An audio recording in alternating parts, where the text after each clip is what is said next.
the old language. The new language is in an area zoned exclusively for residential use and shall not be located with 1,000 feet of a pre-existing public or private school providing education in kindergarten or grades 1 through 12. Old and new. So parks are out, child care facilities, religious institutions. Right. Mr. Chairman, you guys can make it whatever you want. We took the discussion and some of the, so let me give you a for instance, some of the challenges that came up in the old language that says residential zoning district, a residential land use. There are many properties in the city that have homes on them, but they may have been rezoned to I-1 or they may have been rezoned to I-2. So it really wasn't clear of is the intent of the former language to be what there, which is currently a residential home, or what its future zoning is, which is a light industrial facility.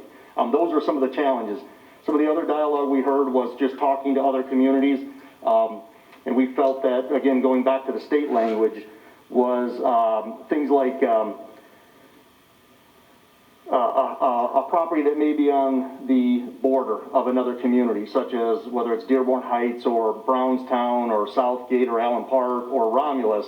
Does it prohibit that facility if it's an I-1 or I-2, but it's across the street from a residential use in Romulus? Those are some of the questions that came up. So what we discussed was just making it consistent with the state statute.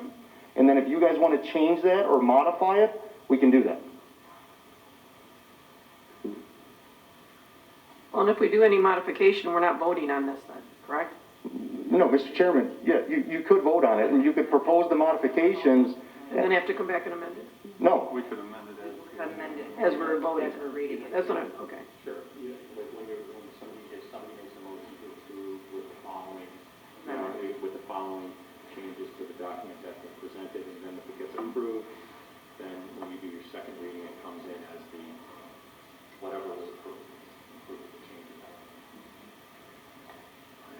Dave, I'd like you to go into basically the stacking of license. Just talk about it a little bit. I see here grower licenses is going to be 2 licenses. Multiple state licenses may be stacked at a single location and shall be deemed as 1 city license.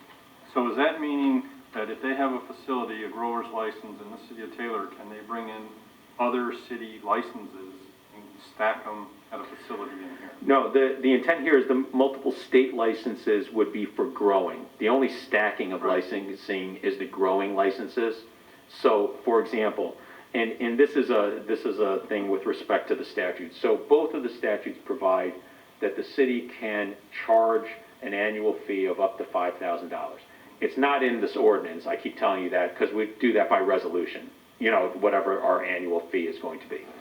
However, so we can do a maximum of $5,000 per city license.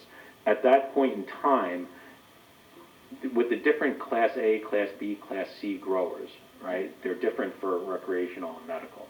One is like 500, 1,500, 2,000. The other one is 500, 1,000, and 2,000. Okay, and so what that means, Chairman, is that if somebody gets a grow license and they have the room and they can go to the state and get whatever they can to be able to grow subject to the state regulations. So if it's like a 100,000 square foot building or something that they're able to stack a couple of Class C licenses in there, the maximum amount of plants and the maximum amount that these growers can stack, I believe, is 10,000 plants. That would be That's for the state. yeah. So I can't tell if there's a line through this, but it says processor licenses 2. Oh, yeah, anything that's in red, what I did was That's the change, right? yeah, cross out 2, and I left a blank space. Oh, okay, so all those things are blank. Yeah, except for the only one that the committee told me to put in was retailers 3. I put 3. It says 5, that 5 is crossed out, and 3 next to provisioning center retailer. That would be the retail stuff. So that would be the only one with an actual number. Right, which can be changed also, Okay. and the other ones are all just blank. Those are the old numbers that were there, we just crossed them. And again, we removed line F, which is the micro businesses based on the discussion. That can be added back if this body wants to add them. We're just trying to go with the meeting temperature and what the request was of the city council. They're both, micro businesses are retail. I think of it like a microbrewery. So with the different businesses that you have, a grower, processor, secure transporter. So you have a big growing facility that grows marijuana, transporter transports the fresh marijuana, I don't even know, whatever it is. It transports the fresh cut marijuana to a processor that then processes it into, I don't know, waxes, gummy bears, whatever, you know. So that's what a processor does. That a processor processes it into marketable things, okay? And then the secure transporter would be the one, again, taking those products, whether it's raw marijuana or like From A to B. gummy bears, mints, chocolate bars, brownies, whatever, to the retailers. Now, the micro business is something that's new in the recreational statute that basically provides a, you know, back to front. I think they can grow up to 500 plants in the back. That's right. They've got a processor, and so the idea would be, And then so on. yeah, the idea would be is it has a storefront, and then in the back, kind of like I said, going to a brewery Right. and seeing those big things that are brewing beer. Apparently, I think not all of them are brewing beer. My last question is, out of all these that have been eliminated, all of them are left blank, why was there 3 put in the provision center retail? I have no idea. Other than I was just informed of that number. Honestly, Mr. Chairman, I don't know either. I don't even remember that. I mean, that you can make that whatever you want it to make. Well, it was a 5 and it was crossed out and 3 was put in there, and I just found it odd that everything else was eliminated or crossed out, but that had 3 in there. This thing has gone through so many revisions. Okay. I wish I could tell you why that was even left there, but you can make it 2, you can make it 1, you can make it 20, whatever you guys want. Okay. It might be typing. Mr. A question for you, sir. Yes. If we start off with a low number, okay, but if we start off with a high number, let's say we start off with 455, whatever it may be. Once we put that in the ordinance, can we take it away? Then you're dealing with a property right that's been granted, plus they have a state license that says that they can grow. So I would say probably not. So, Now, if you let me throw 2 ways out there.